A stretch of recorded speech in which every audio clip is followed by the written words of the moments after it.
Hello, my name is Dorcas Salimonu, and I'm a fifth-year student in Eureka Secondary School, Kells. The speech I've chosen to recite today is Who Taught You to Hate Yourself by Malcolm X. This speech mainly focuses on the inequalities of race and how society's beauty standards dictate how people view themselves.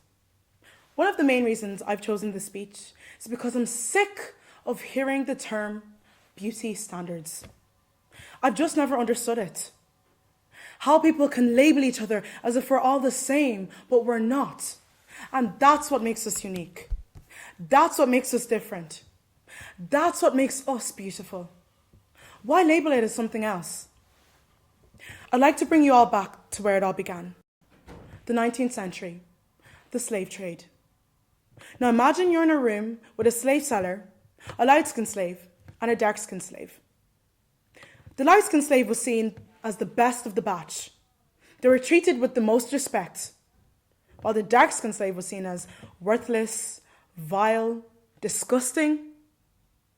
They were treated so differently over something as small as the pigmentation of their skin. Fast forward to 2017, and yes, thankfully people of colour are no longer slaves, but instead they're seen as thieves, cheaters, liars, you name it.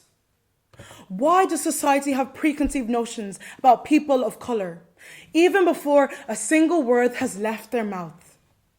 Why are one whole race judged by the colour of their skin and not the content of their character? Why is the beauty standard of today that dark skin is a crime and light skin is a prize? Skin bleaching is putting a chemical compound on your face to whiten its colour.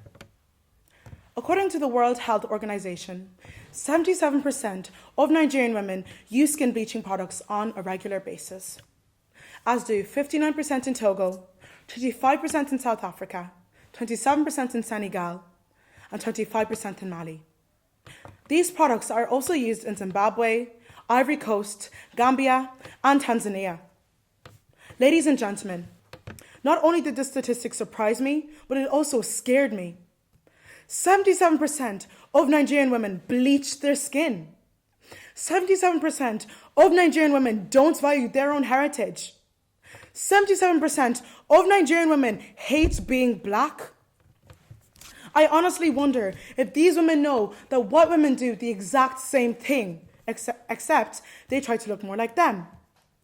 They don't see their beauty because society has blinded it for them. Very few people in Africa know the concentration of these toxic compounds that are contained in these products. Local dermatologists say there are more patients whose skin has been damaged by years of bleaching, most of the time irreversible. The dangers associated with skin bleaching products include blood cancers such as leukemia, kidney cancers, and liver cancers, according to the senior researcher at the University of Cape Town, Dr. Lester Davids. Bleaching doesn't just cause cosmetic problems, but it is culturally destructive, even destroying a legacy.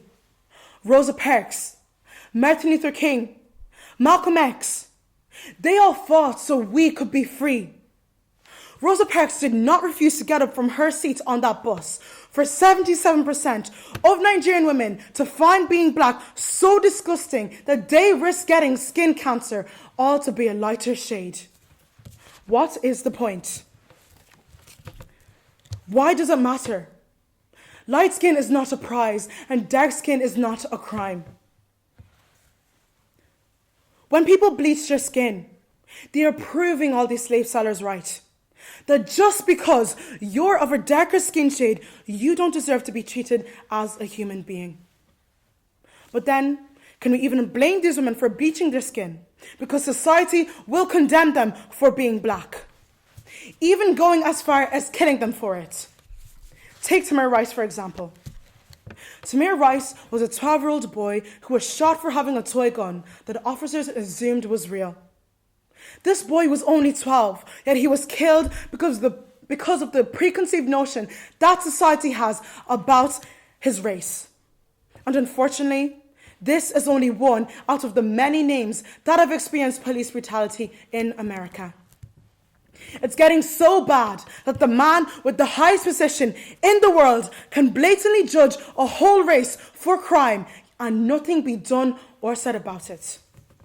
The inauguration of Donald Trump last Friday, a man who drove his supporters into frenzy with his relentless campaign speeches about the dangers their great nation faced from the evil of inner city crime.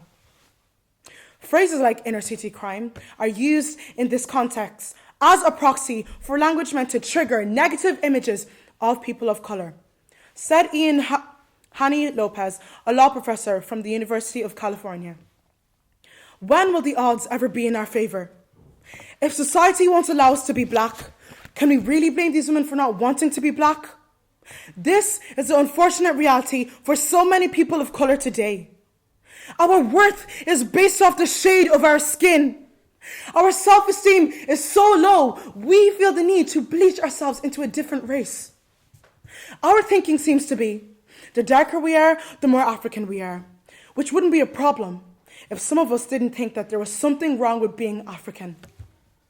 56 years later, and Martin Luther King's dream is still not a reality. When is the time that racism is no longer passed down as a legacy?